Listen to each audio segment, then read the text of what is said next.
Look at the candles. Look at the colours on the candles. Isn't that weird? What are they saying? Just foods or these brands too? Yeah, look at this one here. Colored. I've never seen that before. Look at this one. Two of them. Okay. How cool. Brian's gonna choose flavors. Guys, We're Ford gonna Mustang? sing now, alright? Yeah, Okay.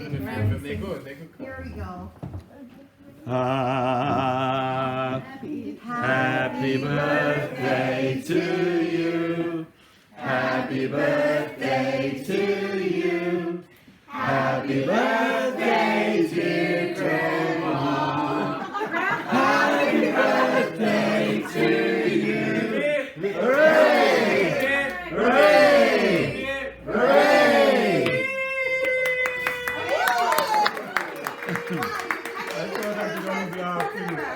That was a fierce blow, Grandpa. You spat all over it, thanks. No one can eat the cake because it's Should I read the whole thing? Just start it. Okay, imagine I'm Ingrid. Today we celebrate 80 years of your life. Time has passed so swiftly, it truly is hard to believe that because of your youthful demeanor, that we can place that age is true. Even though we have seen you in extreme pain to the point of inconceivable, you have still pushed through with a conviction of steadfast grace. So commendable that even in that pain, nothing is too much to accomplish for those who ask of you. Though years have passed since you drove us around with an ice cream cone on the end of your nose through the streets of Hillbrow, while the deeply evocative music and lyrics of Christa Berg took us to a place of deep emotion. So much so that I used the lyrics of Just Another Poor Boy as a storyline for an English comprehension I had to do at school one day. But I got into so much trouble from my teacher, Mrs. Saba. All I remember was feeling like a thief who stole someone's treasure, standing up in front of my classroom peers, mortified that anyone knew those lyrics, even though I put them in story form. Oh, this is very Sorry. I'm getting nervous though. I remember our lengthy trips to Cape Town and places we may not dare to wander again. Yet can only imagine the many testing rivalries from your passengers in the back of your combi van. So many memories I wish were less vague, but yet only like yesterday for some of us. The transitioning from SA to here must have been so difficult, only to leave everything you ever knew behind you so bravely. Yet you and Mummy took courage and led the pathway with the hope of promise of freedom to choose, live, and be who you were born to be. Papa, can you get here? I'm boiling. Sorry. That's part of the story. I thank you both for taking such a great leap of faith over so many thousands of miles. My great joy was getting my first job with you, Daddy, as I watched your work unfold at Design Warehouse, like they belonged in a magazine. Your diligence in running that workshop like it was your own, with such passion, purpose, commitment, and excellence. The saddest day was seeing you have to leave it all behind and walk away. But maybe it was best as you had to put up with Merle and I to give each other cheek anyway every day.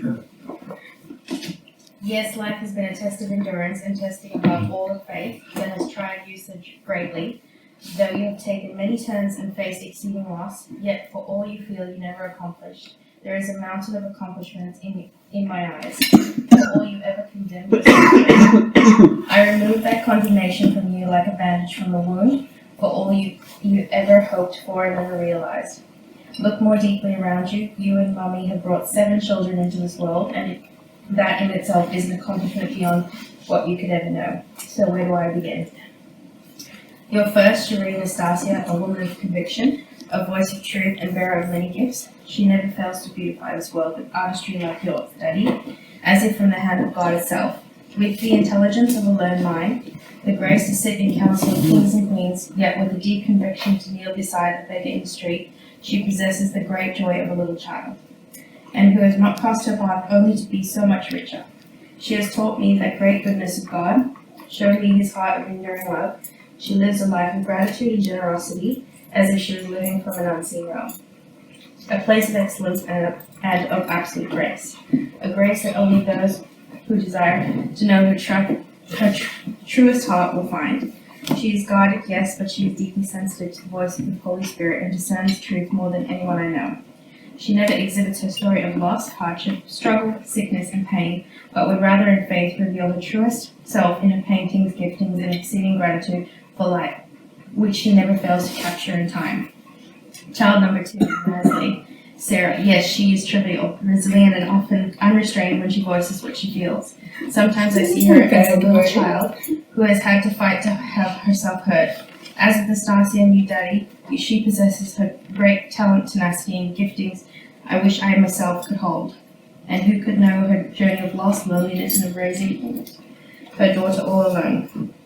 Yet beneath the seemingly immovable facade lies a tender-hearted, joyous soul that, like a bird in a cage, is awaiting flight to reveal with her deeper self a heart of devotion and enduring love. She would be a friend closer than a sister. She will go the extra mile to give a helping hand. She is committed, devoted, and a force that is able to withstand. Child number 3, baby Enver. Oh, Daddy and Mummy, I have kept my heart from imagining that dark and solemn days you held your 3-day-old baby boy for the first time in your hands, and last night I wrote these words. Not one could express the image I envisioned of your deepest grief. So I asked God to show me what He had written just for him, and how he would have lived if he had still been. He would have followed in your footsteps. Daddy, a perfected version of you, carrying all your hopes to fulfillment like a guardian of your dreams. He would have been to Mummy the apple of her eye, and she would have been within his eyes. The woman of grace she always desired to be. He would have been at war with none, but a bearer of God's own love, and a kinsman to his siblings, the truest friend and a tower of enduring strength. Child number 4, Nadia, a daughter and a sister that is the first one everyone runs to, trusts, and rests upon. She is the cushioned shoulder and guardian to all, whose heart, home, and treasures always abound to others. She embodies intellect of the greatest measure, and she will go the distance even though she may voice her grief and often feeling overwhelmed by life. She is a powerhouse, an anchor, a woman of faith and enduring strength. Who can know the midnight tears that surf her pillow, or fears that grip her heart in sorrow?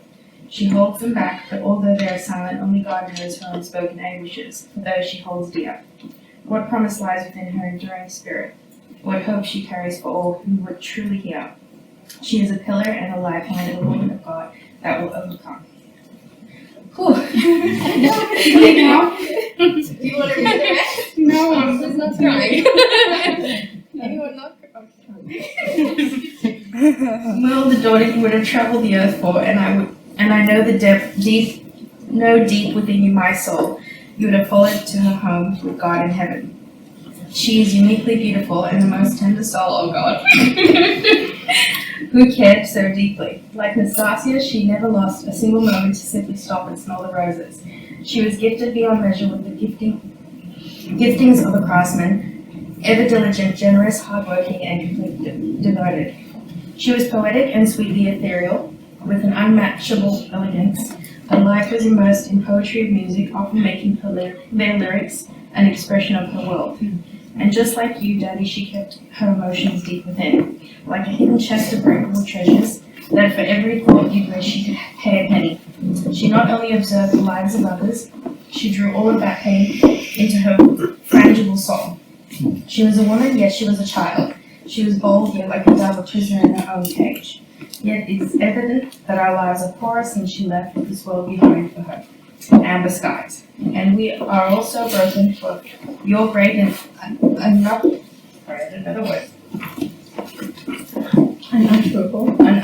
loss that you both have suffered silently, far more than once. Child number 7, Zane, the one who got away, the son you and Mummy hoped and prayed for only to grace your life as an answer to your prayers. We only ever knew that he would reach great heights and climb mountains we would only have dreamed to climb. Handsome beyond words, only to turn heads just like his father, an achiever and a dreamer, with the gift of writing lyrics, an exquisite ear for music, and a passion for a true version of life that he fought so hard to uphold. A tasteful, elegant man, a man of excellence, intelligence, and style, yet who can know the silent sadness of his soul, and the reasons he has built his city so far from home? Yet maybe he is that lion that had to make his way alone. Perhaps he is the bold one who overcame the stereotypical of this world. I pray that time will bring him back into your arms once again, and that grace will wipe away every tear that welled up in his eyes and in yours. As for me, Daddy, child number 6, I know your heart is broken for me, just like Mel, and there were moments I would imagine you would have traded just to ease my pain. Yet I am not unlike you, a silent achiever and a soul of solitude. I often think you don't allow yourself to see beyond the threshold of your pain, because deep inside you is a deeply sensitive man. I will never forget the day I felt so down. We were living in Tranmere Street, and as I was leaving and said goodbye, I couldn't hold back my tears, and you broke down with me, so deeply broken for my pain. Yet I am not alone when I tell you this. I believe in the endless possibilities of your divine purpose, and pray each day you will embrace it with fullness. That you know how deeply you are loved, and despite the years gone by, today and tomorrow hold such great promise. To see you realize all you have ever dreamed of, and embrace with Mummy a future of undivided love. To not die emotionally, but live to extol all the praises of God, and embrace with faith all he ever wrote of you in his book. Every word, every line, every precept for you. May you fully embrace his enduring love, and know you will never go through any battle alone. Mummy has been faithfully by your side, and you'll always believe you will search for the skies. Happy 80th birthday, Daddy. I am grateful and exceedingly glad to know your tender heart and your kindness for me has never fallen short. Thank you.